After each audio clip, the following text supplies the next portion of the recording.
na hora de gravar, botar para gravar, e agora está gravando. Boa tarde, boa tarde, boa tarde a todos. Espero que todo mundo esteja bem, todo mundo esteja na paz. Bom, olha só, galera, a gente até a aula anterior, nós batemos um papo sobre as questões relacionadas às ordens mundiais, perdão, ao sistema macroeconômico, terminamos neoliberalismo, falamos um pouquinho das crises, confere, falei da crise do mercado imobiliário norte-americano, né? Acho que eu cheguei a falar sobre isso. Falamos sobre como que o autossistema ele entra em processo de choque mesmo, de conflito, tá? E hoje, meninos, a gente vai bater um papo, ou vai configurar algumas caracterizações que são interessantes da gente analisar sobre um outro modelo, tá, de análise geopolítica, que é o modelo que nós chamamos de modelo das ordens mundiais, beleza? Vamos lá. Hoje, inclusive, vai ter um material para vocês com listas de exercício, um resumão com listas de exercício sobre ordens mundiais. E para a gente entender ordens mundiais, a gente precisa saber primeiramente o conceito. Vamos lá. Então, basicamente, o que é uma ordem mundial? Em suma, toda vez que a gente fala de uma ordem mundial, nós falamos de uma organização dos estados, né, e das mais diversas relações entre eles, né? Ou seja, como que é distribuído a questão da influência que os estados exercem dentro desse contexto das chamadas relações internacionais, beleza? E quando a gente fala de ordens mundiais, historicamente nós temos pelo menos 4 ordens, tá? Pelo menos que eu falo desde a criação do Estado Nacional, ou seja, desde do momento em que a gente começou a criar o que nós chamamos de país, né?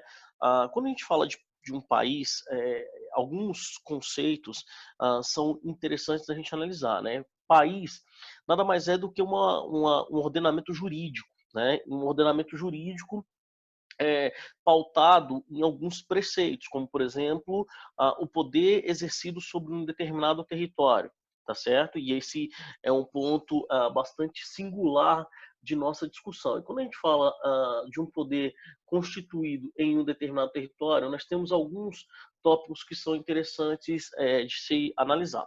Toda vez, deixa eu colocar um pouquinho mais para cá, por conta da luz, toda vez que nós abordarmos o conceito de ordens mundiais, né, a gente está considerando, dentro dessa perspectiva de país, né, uma organização jurídica, tá, que é pautada em alguns princípios, como o princípio, por exemplo, de soberania, a formação de um contrato social, a formação de uma identidade territorial, né? Ou seja, a gente passa a estabelecer uma série de elementos que acabam por configurar essa estrutura, essa narrativa de uma organização entre nações. Quando que isso acontece na nossa história? Bom, alguns pontos são bastante significativos. Toda vez que a gente fala de uma ordem mundial, a primeira ordem mundial ela vai acontecer a partir da Paz de Westfália.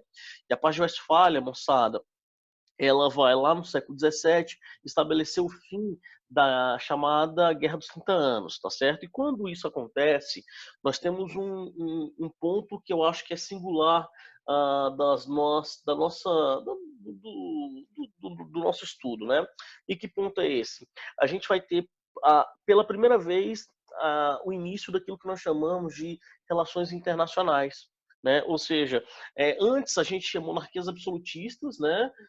Que estabeleciam relações de dominação a partir dos clérigos, né? Das estruturas sociais fundamentalmente descritas, né? Por exemplo, com os principados, com os ducados, com os condados, etc, etc.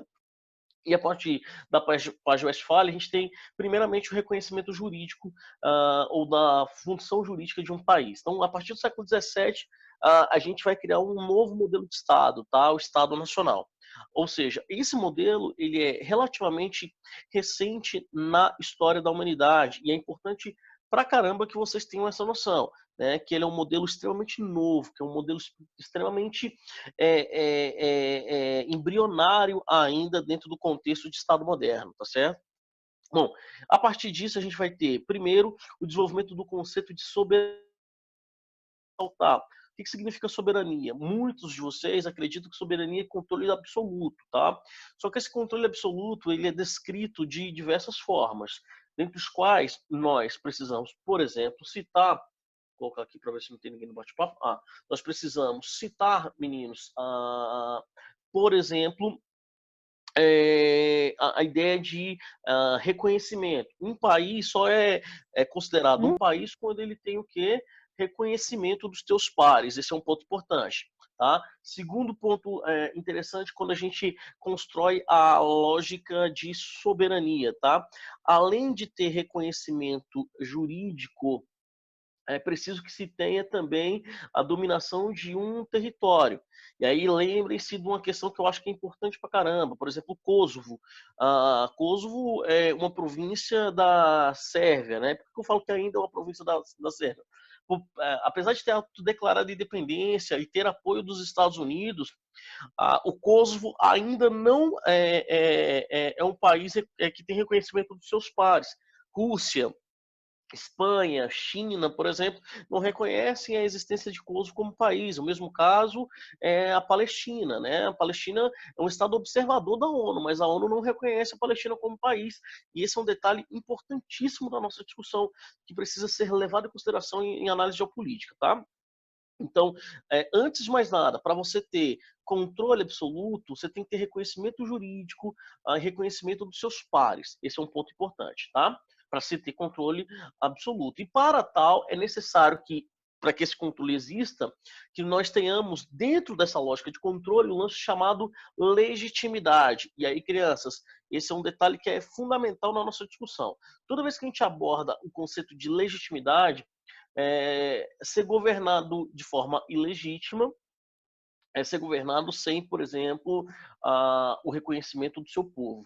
Entendeu? Então, aí não interessa se ele se isso é ou não um conceito de autoritarismo. Eu estou falando de questões nacionais, eu estou falando de uma coisa um pouco mais ampla. Você pode ter aí um Estado totalitário que vai controlar diversos tipos de nacionalidades, mas aí, um caso bem emblemático nessa situação, por exemplo, é o Kurdistão, né? A população curda, é uma nação sem território, né? Então ela ocupa um espaço, mas não tem controle sobre ela. Então esse é um conceito bastante importante.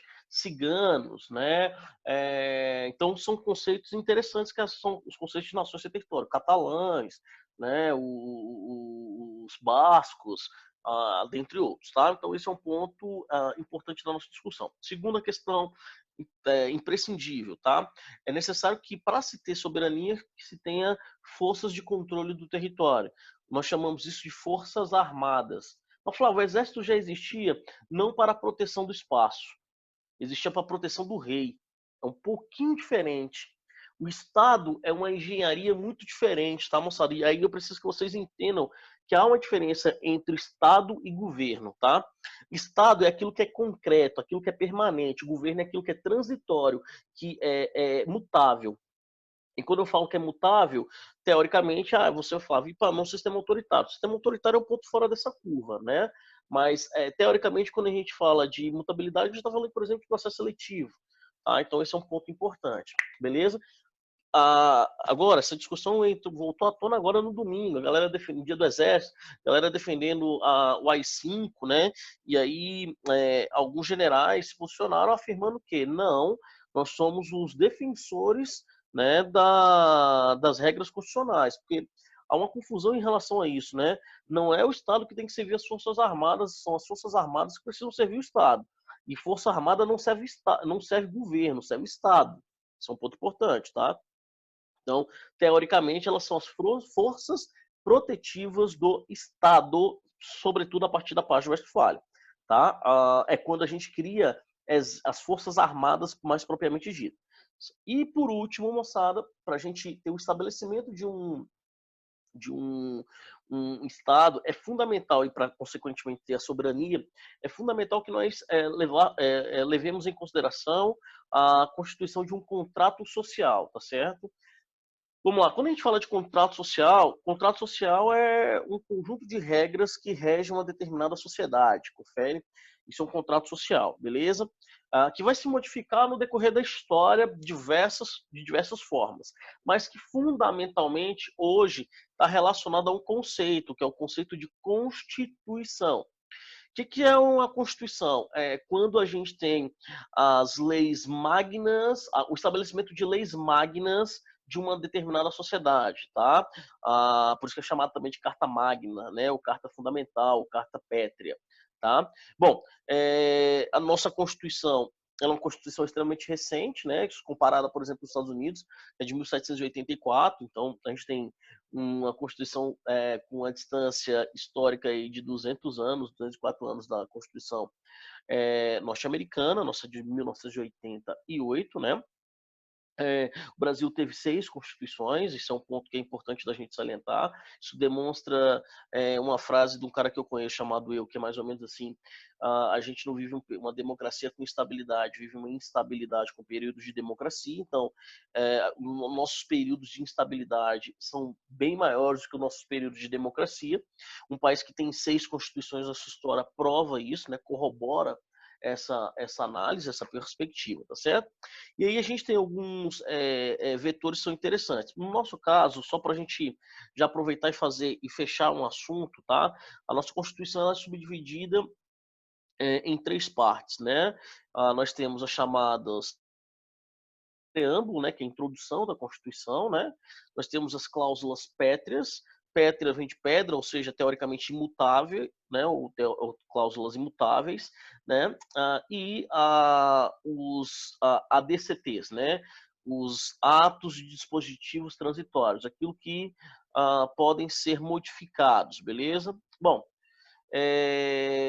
teoricamente a cláusula pétrea não pode ser modificada, dentre as quais nós temos o artigo 5º, que a gente percebe que no Brasil há uma grandíssima dificuldade de se cumprir o artigo 5º. Aliás, uma das coisas que a gente mais tem são leis elaboradas que são dissonantes por exemplo, daquilo que a Constituição prega. Vou dar um exemplo muito simples da discussão que é recente, mas que é importante, a questão da prisão em segunda instância, né? Bom, se eu concordo ou não com a prisão em segunda instância, isso é uma outra história, mas o que a Constituição diz? Que ninguém vai ser preso antes do transitado e julgado em sentença penal condenatória, né? Ou seja, a Constituição afirma que alguém só pode ser preso a partir do quê? De ele ter todas as chances de defesa vencidas, né? O que a gente percebe é que a gente elaborou uma lei que quebra a própria Constituição, ou que questiona a própria Constituição, que é um problema. A gente vai perceber isso em vários momentos da história do país. Beleza? Ponto. Então, esse contrato social para estabelecer soberania é o contrato que vai fundamentar, estruturar, tá, moçada, as regras de uma sociedade, do ponto de vista interno, tá? A partir desses 3 elementos que formam a soberania é que a gente vai formar país, né, moçada? E os primeiros países, logicamente, são aqueles que já se configuravam como potências nesse período que nós chamamos de Era das Grandes Navegações, né? São as potências navegantes, né? Portugal, Espanha, né? Um pouquinho da França, você tem a Inglaterra ganhando um pouquinho de força, você tem Bélgica, Holanda, né? São as potências navegantes, né? Bom, a partir desse processo, a gente vai começar a ter uma série de revoluções, sobretudo no final do século XVII e início do século XVIII, né? Revolução Gloriosa, a criação da Carta dos Direitos ao Homem, porque a gente passa a questionar esses estados nacionais, eles não podiam ser absolutistas, né? E por não poderem ser absolutistas, eles passaram a sofrer com uma série de questionamentos, né? E aí quando a gente fala de questionamento, a gente precisa levar em consideração, pelo menos, moçada, alguns teóricos do Estado, tá? Ou seja, os principais teóricos do Estado Nacional, tá? E vamos lá. Quem são os principais teóricos do Estado Nacional? Basicamente, nós temos, moçada, o Thomas Hobbes. Aliás, primeiro, né, vamos lá, como diria Jack, vamos por partes. Primeiro, Nicolau Maquiavel, tá certo, moçada? E por que o Nicolau Maquiavel ele é tão importante? Ele é o autor de uma obra célebre né? Essa obra é chamada de O Príncipe, né? Ele era um funcionário do governo Médici de Florença, né? E acabou escrevendo uma obra que passou a ser fundamentalmente uma estrutura de apoio ao absolutismo, apesar de os filósofos afirmarem que ele não era, né? E aí ele, dentro desse contexto, ele passa a fazer uma separação bastante significativa entre diversos elementos, dentre os quais, moçada, vou colocar aqui que acho que é mais fácil, dentre os quais nós citamos a separação entre moral e política, tá? Esse é um detalhe bastante significativo da nossa abordagem, né? Ele faz uma separação entre moral e política, meninos, e como elemento, como razão do Estado, né? E a política para ele constitui mais ou menos, tá, moçada, a esfera autônoma que condensa o interesse nacional, que deve condensar o interesse nacional, tá? Então esse é um ponto que eu também acho ou julgo ser bastante importante, tá? E tanto é que ele fala para afirmar a soberania do Estado contra os interesses particularistas, né, que ele chamava, ele precisava reforçar a dominação da figura do rei. Né, o rei, antes de ser amado, precisa ser respeitado, temido, né, aquela onda toda. Beleza? Depois você vem, aí sim, um absolutista bastante importante, moçada, já no século XVII, né, que é o Thomas Hobbes. Né? Ele é autor de um livro, eu tenho até ele por aqui em algum lugar, eu estava lendo ele, folheando esses dias, tá? Ele é um autor do livro importante chamado O Leviatã, tá certo? E Leviatã, na verdade, moçada, é um monstro marinho, né? E qual a lógica desse monstro marinho? Né? Ele afirmava que o Estado era um mal necessário, né? Era um monstro que tinha como base a proteção dos menores, né? Então, ele tinha como como estrutura nessa base de teoria do Estado, o Estado absolutista mais focado num contrato social, tá, moçada? Que era o quê? Que questionava o estado de natureza, né? Dessa lógica de que o homem precisa travar uma guerra de todos contra todos para ver quem chega ao poder, e lá, não chegando ao poder, se constitui Estado. Ele afirmava que era necessário quebrar isso para constituir o que nós chamávamos, moçada, de Estado político, tá? Ou em outras palavras, né? Ele falava que para evitar que os peixes pequenos fossem devorados, era necessário que se mantivesse uma estrutura grande. Essa estrutura grande, o Leviatã, para eles, é chamado de que, moçada, de Estado, beleza? Lembrando que a gente vai começar a ter aí, dentro desse contexto, né, no final do século XVII, início do século XVIII, uma transição do absolutismo para o liberalismo, né? Aliás, o liberalismo ele critica os absolutistas justamente por achar que o Estado não deveria ser tão grande, que o Estado não deveria ter tanta força, tá certo? E aí a gente vai ter um autor também bastante significativo dentro dessa abordagem política, tá? E esse autor, moçada, é um cara chamado John Locke. Tá? E claro, por que John Locke ele é tão importante? Primeiro que ele vai revisitar, fazer uma revisão, meninos, daquilo que nós chamamos de poder real. Né? O Locke ele faz uma separação entre sociedade civil e a sociedade política, tá? E esse é um detalhe também extremamente importante da sua análise, de separação da esfera pública da esfera privada, né? Isso significa na prática o quê, moçada? O poder, essencialmente falando, ele fica circunscrito apenas à esfera política, né? Não se pode ser transmitido por herança ou proceder da propriedade territorial. Olha só que coisa interessante na visão do Locke, né? O poder só pode ser gerado através do consentimento político, ou seja, o que significa nesse momento a política? Tá? Ou herdando aí o pensamento grego sobre política, né? Política é diálogo, só que um diálogo que envolve o quê? O interesse da maioria, o interesse da grande parte da população. Então, o poder político só pode ser fruto de uma decisão. Aliás, desculpa, o poder só pode ser fruto de uma decisão política, e isso é um detalhe também Super importante na nossa discussão, tá certo? Bom, depois disso vem o Barão de Montesquieu, né? Lá já, meninos, em meados do século XVIII, batendo um papo sobre um processo. E que processo é esse?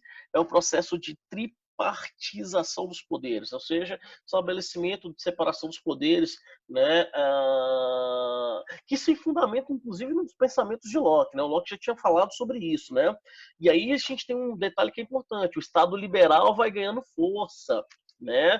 Lembra lá do liberalismo político? O Caetano deve ter falado isso para vocês: liberalismo político, liberalismo econômico e liberalismo social, né? E aí, olha só, o Estado liberal que se assenta, meninos, se assenta sobre o equilíbrio de poderes, né?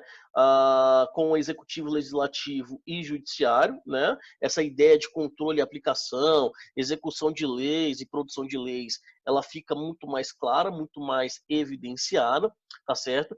Estabelece aí, moçada, um lance importante, que é um novo contrato político, tá certo? E isso ganha muito detalhamento na forma de estabelecimento de um lance chamado democracia representativa.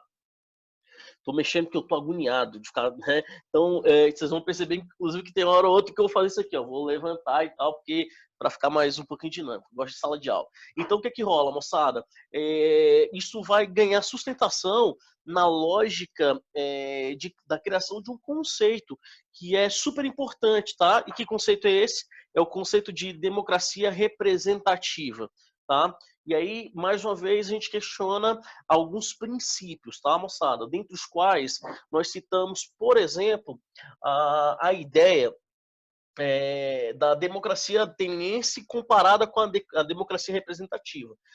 Na democracia ateniense, você tem uma pirâmide invertida, tá? E o que significa isso? A população está no topo e escolhe em assembleia o que a sociedade vai, de alguma forma, estabelecer como regra, e os representantes precisam fazer justamente aquilo que a assembleia propôs, beleza?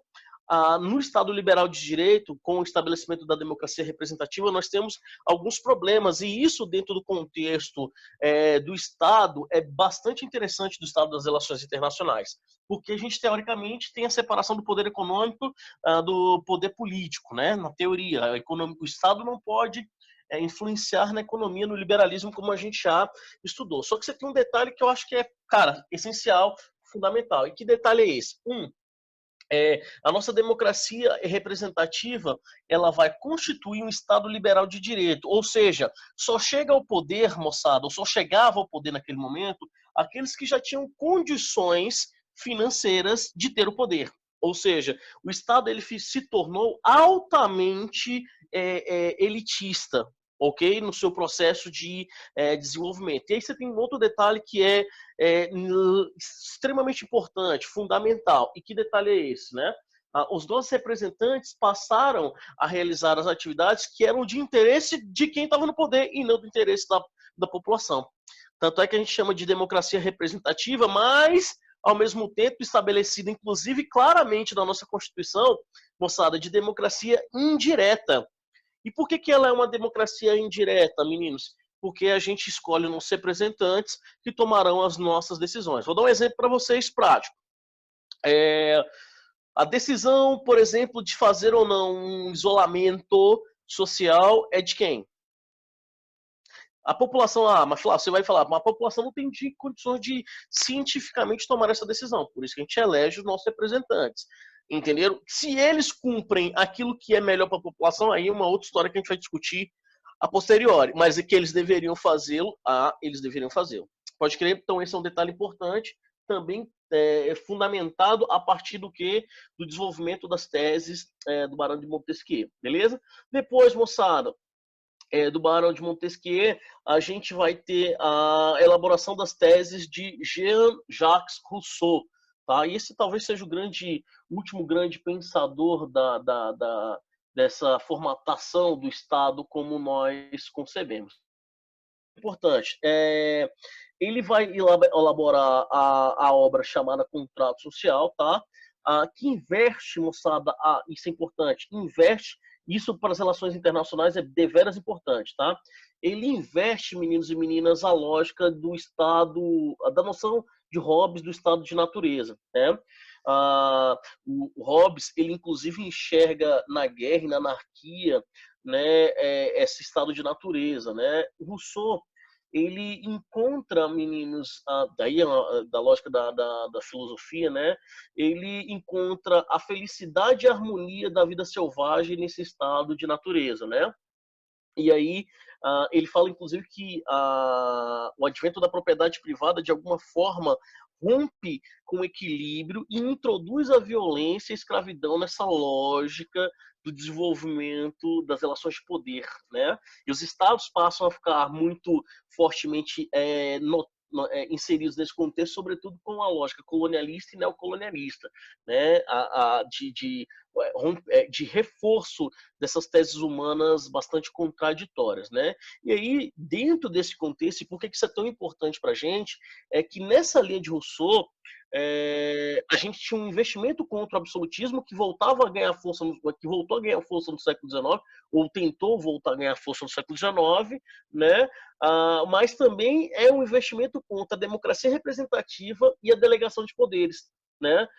E aí o Jean-Jacques Rousseau, ele acaba se transformando, né, e é um ponto importante, num precursor das chamadas utopias comunistas ou do chamado socialismo utópico. Então é o cara que vai, lá no final do século XVIII, estruturar parte do pensamento que vai dar origem ao socialismo utópico.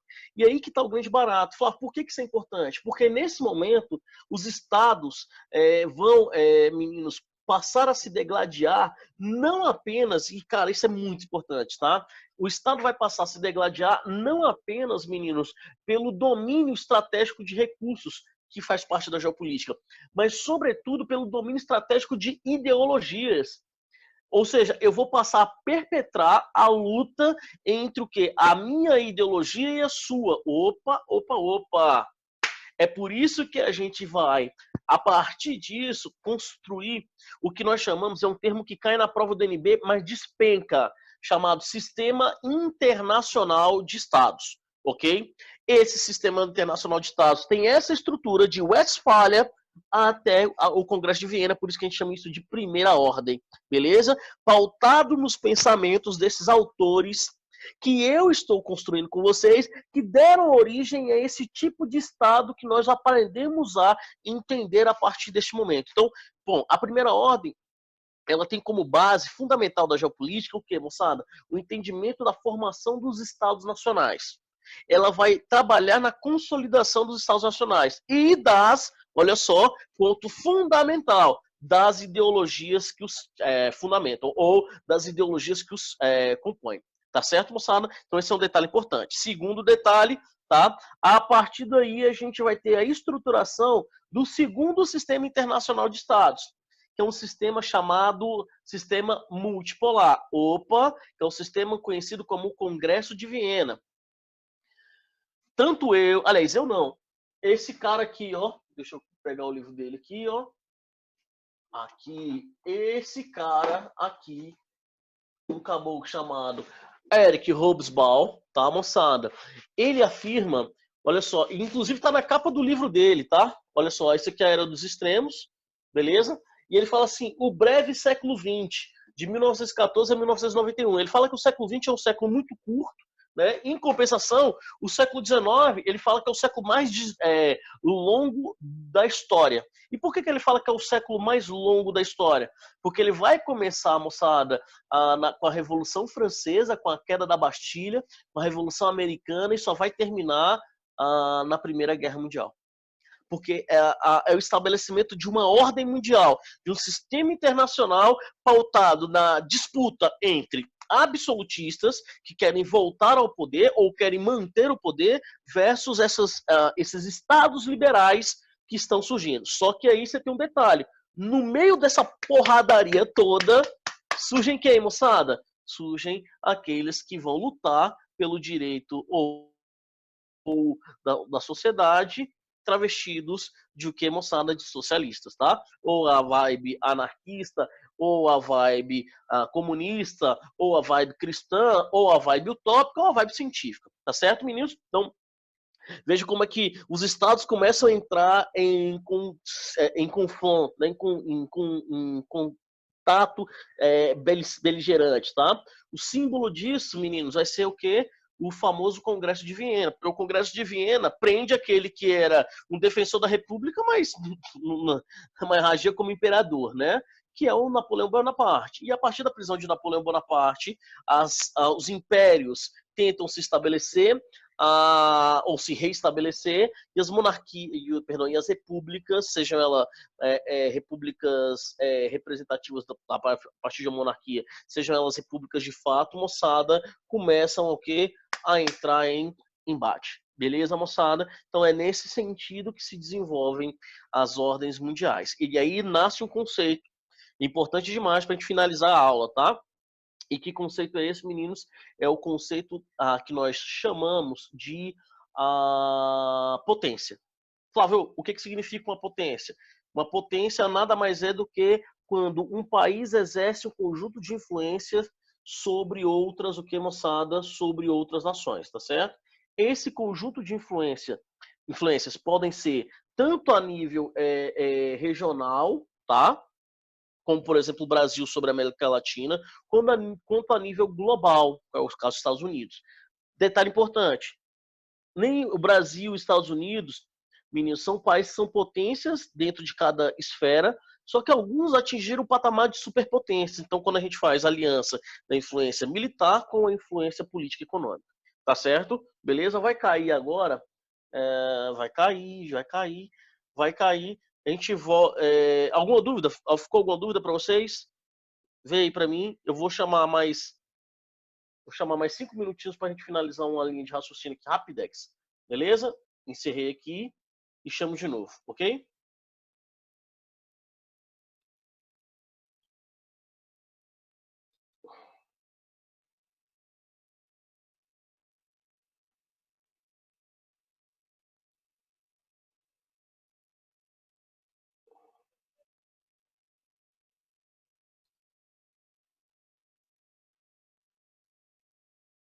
Entraram?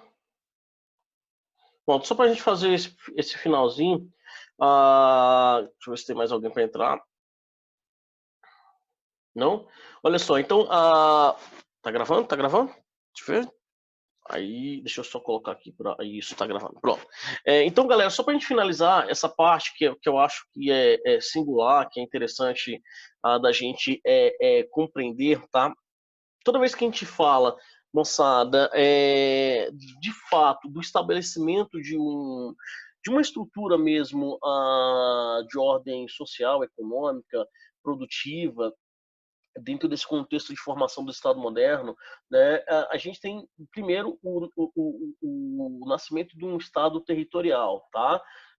Que nasce com as monarquias absolutistas, mas que ganha força com o Estado liberal. Nasce também um ponto que é importante, que é a noção de consenso, tá? Que é outro detalhe também importante da nossa discussão. Tem gente ainda entrando, por isso que eu estou aqui, né? Olha só, nasce a noção de. Aí, ponto, Arthur. Nasce a noção de consenso, que é um ponto bem legal. Né? E essa noção de consenso, que já aparecia com Maquiavel, postulava a necessidade de o soberano promover uma mediação. Então, esse é um ponto também bastante interessante. Tá? As teorias chamadas teorias políticas clássicas concentram seu interesse sobre as relações internas aos estados, mas acabam também influenciando as relações internacionais, ou seja, é muito mais é importante salientar que é muito mais do que simplesmente teorias que ajudaram a construir um Estado do ponto de vista internamente, mas ajudaram a construir ou constituir um conjunto de relações internacionais pautadas na legitimidade, pautadas na soberania, etc, etc, beleza? Tem um texto legal que eu coloquei para vocês, que é um texto de um autor muito importante chamado Raymond Aron, né? Eu vou mostrar esse texto para vocês, tá? Que ele é chamado de política do equilíbrio, né? E é engraçado porque essa política de equilíbrio do Raymond Aron vai acabar influenciando pra caramba a lógica da Guerra Fria lá na frente. Né? Então, observem o entendimento da Guerra Fria, né? Nessa lógica da da guerra pautada no equilíbrio. Né? E para isso é que a gente, para entender esse equilíbrio do segundo sistema internacional de Estados, é que a gente entra na aula que vem naquilo que nós chamamos, meninos e meninas, de sistema Congresso de Viena. Vamos entender o século XIX, vamos entender os conflitos do século XIX para compreender a Primeira e Segunda Guerra Mundial e entrar em Guerra Fria nas próximas aulas. Pode crer? Tudo bem, moçada? Eu acho que basicamente é isso. Se tivermos alguma dúvida, por favor, este é o momento. Diga que sim ou diga que não. Oi, Marina. Pode desligar o áudio, Marina, se você quiser. Saudade de escutar a voz de vocês, cara. Não, é só uma dúvida que eu tenho aqui. Você falou do John Locke que o poder só pode ser fruto de... Que aí eu não terminei de escutar. Não consegui acompanhar. O poder só pode ser advindo das relações políticas, né? Ele afirmava que existiam dois tipos de Estado, né? O Estado de natureza, né? Que é o Estado da guerra, né? E o Estado político, ou seja, é uma lógica de desenvolvimento a partir do diálogo sobre os problemas da sociedade. E que o soberano, no caso o rei, apesar dele ser absolutista, tinha que estar preparado para o quê? Dar ouvidos mesmo àquilo que era a aspiração da sociedade, ou seja, o poder ele não podia, inclusive isso é uma tese do Rousseau, né? O Locke ele defendia, desculpa, o Hobbes defendia a soberania. O Locke ele afirmava que o poder só poderia ser advindo das relações do consenso político e não de uma hereditariedade ou coisa do gênero, sacou? Certo, obrigada. Ou de uma propriedade de terra, saca, Mar? Então a ideia é quebrar um pouco daquele lance do absolutismo, né? Defendido pelo Hobbes. Tchau, obrigada. Valeu! Mais alguma dúvida, galerinha?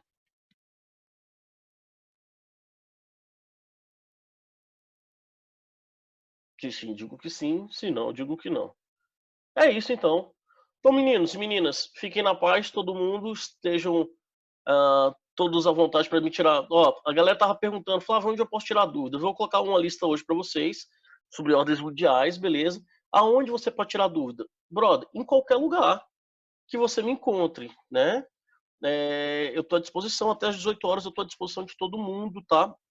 Às vezes eu posso demorar um pouquinho para responder, então vou responder um pouco mais tarde, mas é só me chamar, vocês me conhecem, sabem que eu sou extremamente receptivo, porque se eu estabelecer horários muito específicos, vai acabar que se você não conseguiu tirar dúvida naquele horário, você vai esperar até daqui a 10 anos, então pode me mandar a dúvida no meu WhatsApp, beleza? Que eu vou respondendo para vocês na medida do possível, tudo bem? Então, basicamente isso. Fiquem na paz. Um beijo. Cara, que saudade de vocês, beleza?